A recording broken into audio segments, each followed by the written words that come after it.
I had a really positive experience running a COIL project. It was the first time for me. It was the first time that I came across the concept.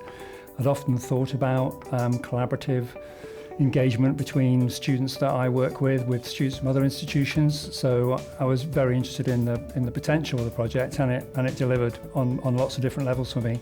I had an idea about what I might want to do. So the first challenge is then finding other institutions that you can then work with. There is a facility through the COIL network to identify partners. I learned a lot in terms of how their institutions are set up.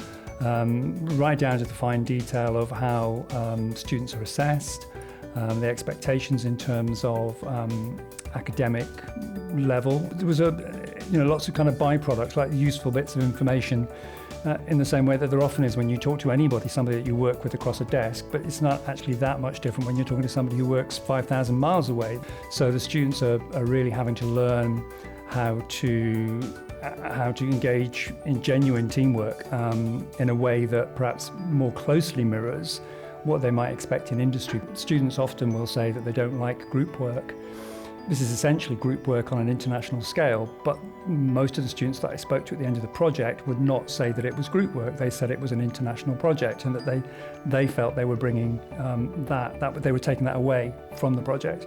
Even something as simple as adding students from a different institution to a Teams page that derives from RGU can be more complicated than it might first seem. So, being aware of those things, getting the IT, the agreement in principle as to what platforms to use early on, and then engaging with your kind of IT teams to make sure that they can deliver to that and it works from day one, saves a lot of running around. For me, part of COIL is it's that learning. It's not just about meeting the objective of the final project, whatever that might be.